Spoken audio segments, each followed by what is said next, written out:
My name is Robin. It was just another sweltering summer day, the kind where you feel the sun drilling into your back even through your shirt. I'd been on shift since 5 in the morning, 3 serious calls before noon, and I was looking forward to clocking out. Then, my damn car decided to throw a tantrum right on Highway 51. Hood up and cursing under my breath, I glanced around, hoping for a miracle or at least a tow truck. That's when he pulled over. I didn't know it then, but Jake was going to change my life. Need some help, he called out, sauntering over with a grin that could knock you off your feet. He wore a simple tee and jeans, but carried himself like he owned the place. Yeah, thanks. It just died on me, I said, trying to keep my cool despite the heat. Jake nodded, his hands already diving under the hood. Let's see what you've got here. Your battery's connection's loose. Happens a lot in this heat. There you go, should be good now. I tried the ignition, and the engine roared back to life, a relief washing over me. Thank you. I thought I was going to be stuck here forever. No problem at all. It's too hot to leave someone stranded. You a nurse? He asked, nodding towards my uniform. Paramedic, I corrected him with a smile.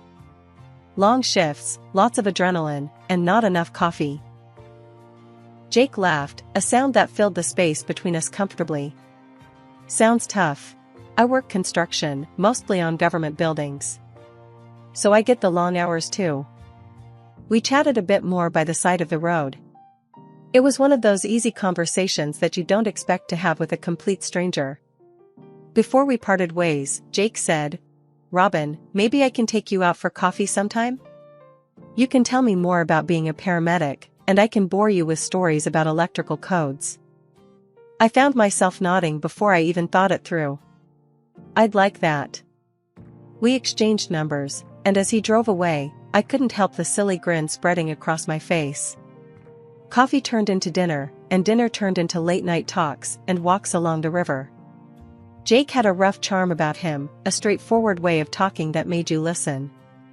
He didn't sugarcoat his words, didn't dress them up. And I liked that about him. We'd meet up whenever my shifts and his job sites allowed. It wasn't easy, both of us working odd hours, but it felt right whenever we found time together. A couple of months in, during a quiet moment overlooking the city lights from the park hill, Jake pulled a small box from his jacket. Robin, I ain't good with fancy speeches, he said, his voice rough like always. But I know a good thing when I see it, and I don't want to let go. Marry me? It was blunt, unexpected, and so very Jake. I said yes without a second thought. We didn't plan a big event, neither of us cared for that kind of show. Just a simple ceremony at the town hall with a few friends and his mom, who took to calling me daughter from day one. Settling into Jake's family home wasn't the honeymoon paradise some might expect, but it felt right, like I was finally where I belonged. The house was an old 2-story building with creaky floors and a cozy kind of clutter that made you feel at home the minute you walked in. The first morning I woke up there as Jake's wife felt surreal. I was nudged awake not by the blare of my alarm, but by the rich aroma of coffee brewing downstairs and the distant sound of Martha humming an old tune. I patted down, finding her in the kitchen, which was her kingdom, really. Morning, sunshine, Martha greeted without turning. Hope you like your coffee strong and your toast on the darker side. I wouldn't have it any other way, I replied, sliding onto a stool at the counter. This casual kitchen chatter became our morning ritual. It wasn't just about the breakfast, it was her way of checking in, making sure I was settling in okay without making a big fuss about it. Jake had already left for work, typical of his early starts. He tried to keep his construction gigs close to home, but some days he'd be gone before dawn and not back till everyone else was turning in. It put a strain on us, sure, but we made it work. One evening, about a week after the wedding, I was folding laundry in the living room when Martha sat down across from me, her expression more serious than usual. You know, Robin, Jake's father was just like him when we were young. Always working, always making sure we had enough. Hard shoes to fill, but he's doing his best, she said, smoothing out a shirt I had just folded. I know he is. And I love him for it, I replied, catching her eye. It's not easy, but what's the point if it's not a bit of a challenge, right? Martha chuckled. That's the spirit. Just remember, this house is as much yours now as it is ours. Don't ever feel like you can't make your mark here. That meant the world to me. It wasn't long after that chat that I found out I was pregnant. The joy on Jake's face when I told him was something I'd freeze in time if I could. We were going to be parents, and suddenly, the house felt too small for all the love it had to hold. During those months, Martha taught me everything, from baby-proofing the house to managing night feeds. Her support was unwavering. The day our son was born, she was right there, handing me water, wiping my brow, and whispering words of encouragement. Bringing our son home was another chapter. I quit my job to stay home with him, thinking it'd be a breeze with all the stories and advice I had armed myself with. But nothing ever really prepares you for motherhood, does it? The sleepless nights, the constant worry, you name it, I felt it. After months of being at home with my son, I started feeling the walls close in on me. I loved my boy to bits, don't get me wrong, but there was a part of me that missed the rush of the ambulance, the urgency of saving lives, and the camaraderie with my team. I remember broaching the topic with Jake one evening after dinner. He was wiping down the table, a furrow between his brows like he always had when deep in thought or stress. Jake, I've been thinking about going back to work, just a couple of shifts a week, I said, watching his reaction closely. He paused, the cloth in his hand stopping mid-swipe. Work, huh? And what about the little guy? Who's gonna watch him? We could look into daycare, or maybe your mom could watch him, I suggested, trying to sound casual, though my stomach was tight with nerves. Jake sighed, tossing the cloth onto the counter with more force than necessary. Daycare? That's not happening. My boy isn't going to be raised by strangers. And mom's already doing enough around here. The conversation quickly turned tense. It's not about not wanting to be with our son. You know I love him. But I need something for myself too, Jake. I need to feel like I'm more than just a mom. Jake ran a hand through his hair, looking frustrated. And what about what I need? I need you here. We agreed on this, remember? When we decided to have a kid? I remembered, all right.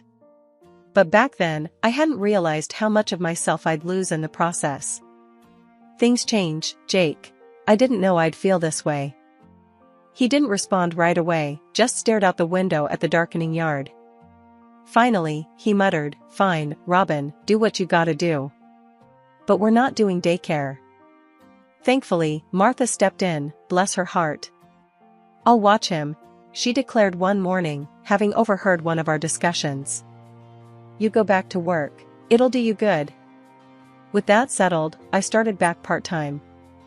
The first day pulling on my uniform again felt like slipping back into my old skin. But the balancing act was harder than I'd anticipated.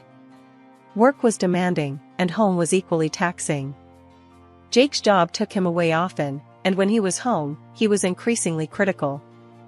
You're never here anymore, he'd say, or, why is the house always a mess? The comment stung, especially when I was stretching myself thin trying to keep everyone happy. One night, standing over the sink scrubbing at a stubborn pot, I finally snapped. I can't do everything, Jake. I'm working, taking care of our son, trying to keep up with the house. What do you want from me?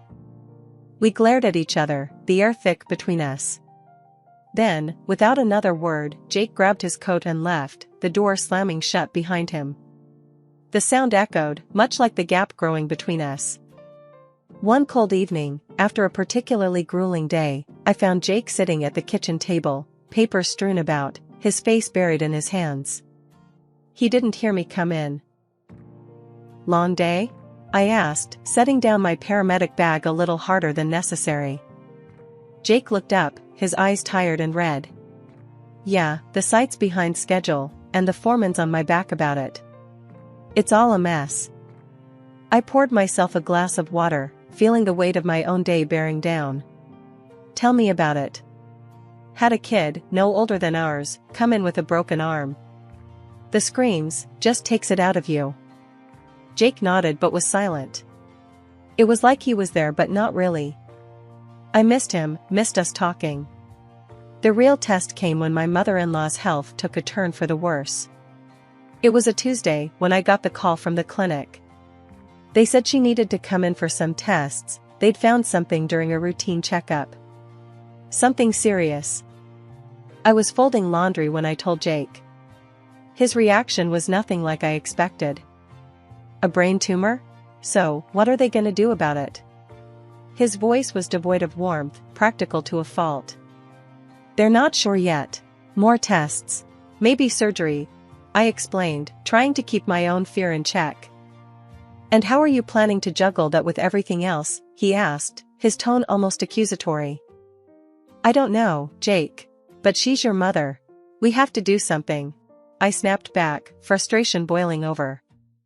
Great, just great, he muttered, rubbing his temples. Just what we need, more complications. It felt like his empathy had evaporated when I needed him most. The following weeks were a blur of hospital visits, doctor's consultations, and trying to maintain some semblance of normalcy at home. Jake rarely came with me to see his mom. It was always, I've got to work, or I'm too tired tonight. One evening, after I'd spent several hours at the clinic, I came home to find Jake on the couch, watching TV. How's Mom? He asked without looking away from the screen. Not great. She might have to stay for observation, I said, dropping onto the couch beside him, exhausted. Jake sighed. Well, you're the medical expert, Robin. You handle it. His words felt like a slap. I am handling it, Jake. But she's your mother. Don't you think you should be a bit more involved? He turned then, his face hard and cold. Look, I've got enough on my plate. You wanted to go back to work, you deal with it. That night, we went to bed angry and distant. The gap between us grew each day, filled with unspoken resentments and exhaustion. I lay awake, listening to his steady breathing, wondering how we had gotten here, to this place where even compassion seemed too much to muster. The tumor was inoperable, and the decision to bring Martha home was filled with a mix of dread and determination. I knew it wasn't going to be easy, especially with everything else on my plate, but family is family. The house was filled with the constant, underlying scent of medicine that seemed to permeate everything. Jake seemed to shrink away more and more with each passing day. He barely looked at his mother, and when he did, his face twisted into a scowl that didn't sit right with me.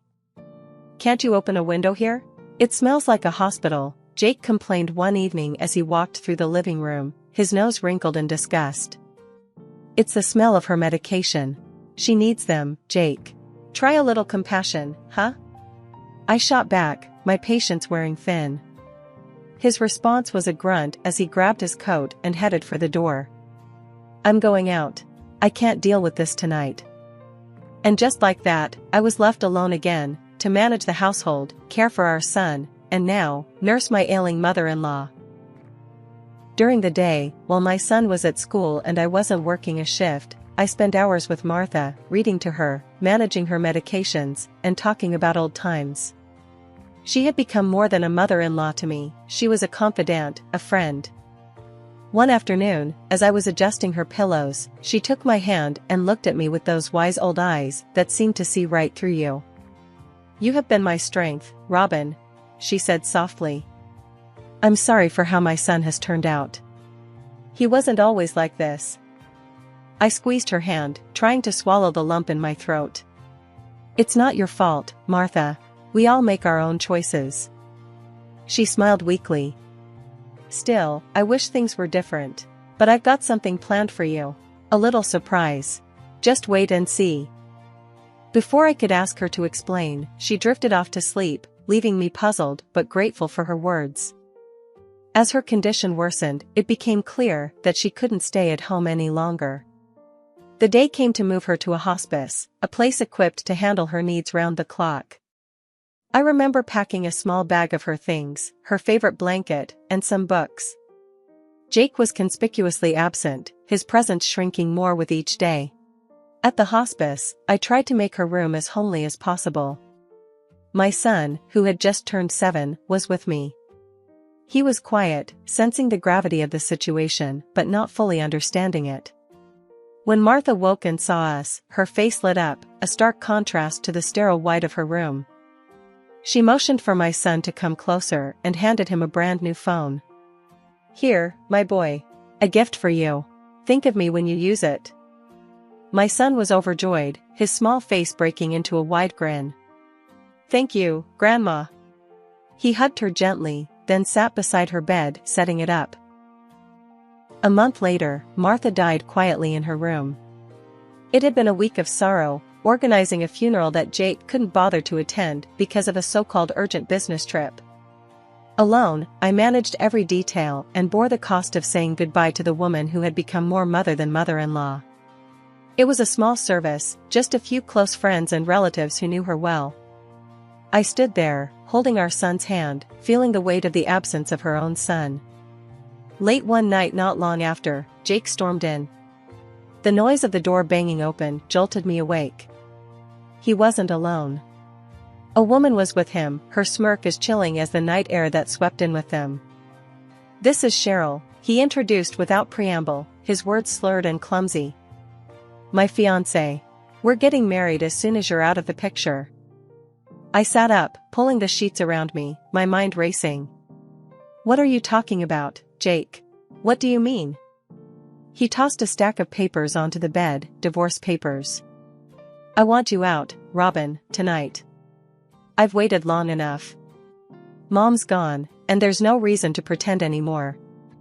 The room spun, my heart thudding painfully against my chest. "Out?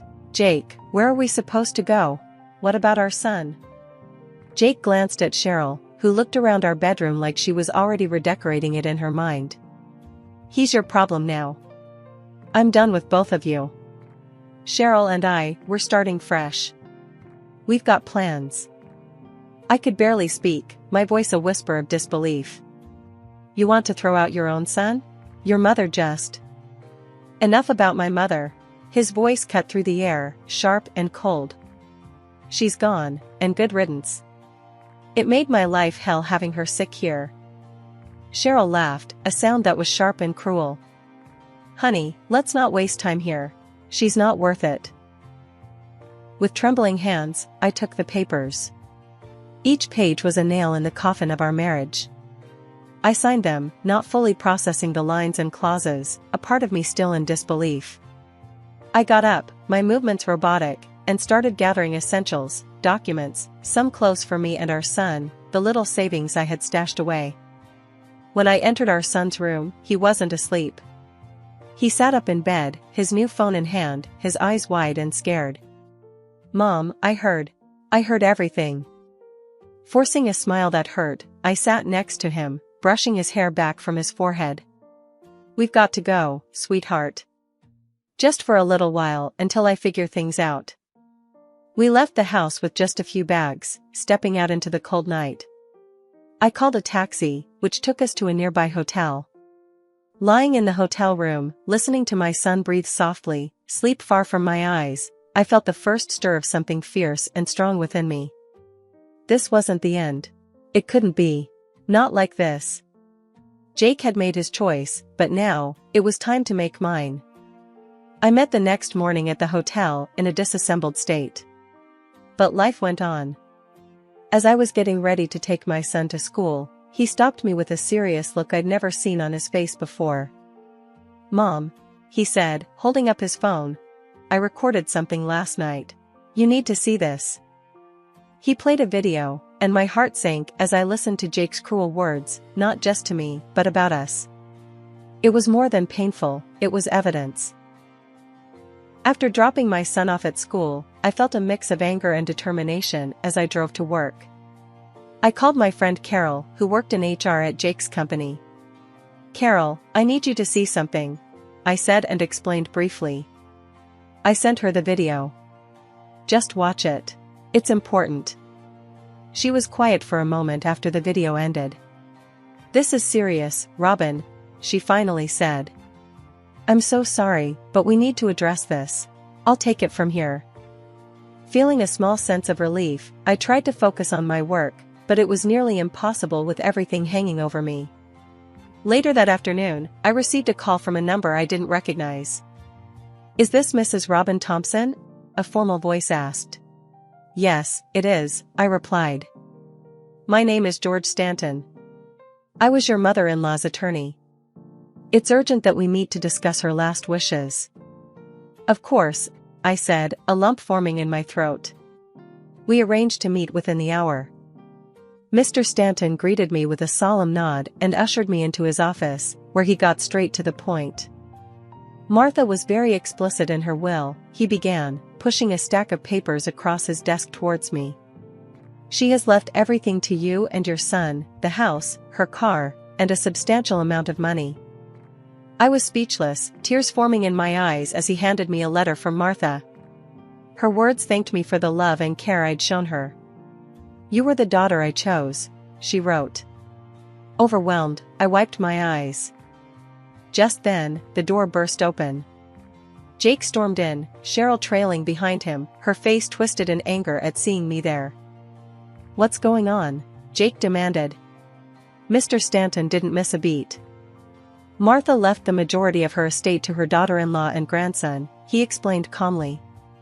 "You've been bequeathed the contents of the garage." Jake's face turned red, his anger palpable. "This is nonsense. I'll contest this." Mr. Stanton politely replied, "There's no money coming to you, sir. Everything was left to Mrs. Thompson. Any attempt to contest this will likely be futile and costly." Cheryl's interest visibly waned. She looked at Jake and then at the plain surroundings of the office. "I'm not sticking around for this. I don't need a penniless lover," she muttered and walked out, her high heels clicking sharply on the floor. Jake looked as if he might explode. "This isn't the end," he spat at me before turning and leaving, slamming the door behind him. As I left Mr. Stanton's office, the papers clutched in my hand felt like a shield. Martha's final gift had given me more than just material security, it gave me a measure of justice, and for the first time in a long while, a genuine hope for the future. I never thought I'd find myself in a courtroom arguing for a divorce I didn't initially want, but life has a funny way of throwing you curveballs. Jake had done a complete 180 when he realized what he stood to lose, not just me and our son, but the comfortable life in the house and the wealth left by his mother. On the day of the hearing, the courtroom was stiff and formal, a stark contrast to the chaos of my emotions. Jake was there, looking worn but determined, a sharp-dressed lawyer by his side. When it was his turn to speak, he stood up, his voice shaky. "I've made mistakes, big ones, and I'm sorry. I don't want to lose my family. I want to make things right with my wife and son," he pleaded, his eyes darting around the room but mostly avoiding mine. I listened, feeling a mix of pity and anger. When it was my turn, my lawyer handed me the phone. "Your Honor, I wish things could be different. But I believe this video will show why that's not possible," I said, my voice steady despite the trembling in my hands. The judge watched the video, his expression growing tighter with each passing second. When it ended, he looked over at Jake, his face hard with barely concealed contempt. "This court sees no reason to deny the petition for divorce. It's clear that the relationship has suffered irreparably." In the weeks that followed, the fallout for Jake was worse than I expected.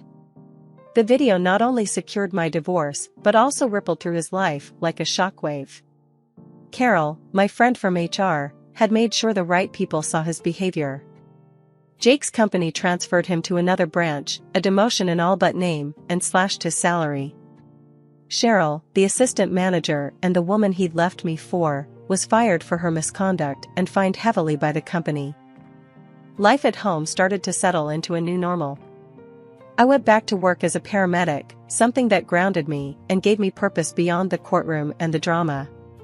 One evening, after a particularly tough shift, my son and I sat on the porch of our big, beautiful house, the house Martha left us. He was doing his homework, and I was sipping on a well-deserved cup of tea, watching the sunset. "Mom, are you okay?" he asked, looking up from his books with those thoughtful eyes so much like his grandmother's. "I am, baby. Better than okay. I answered, smiling. We've got each other, and we've got a home.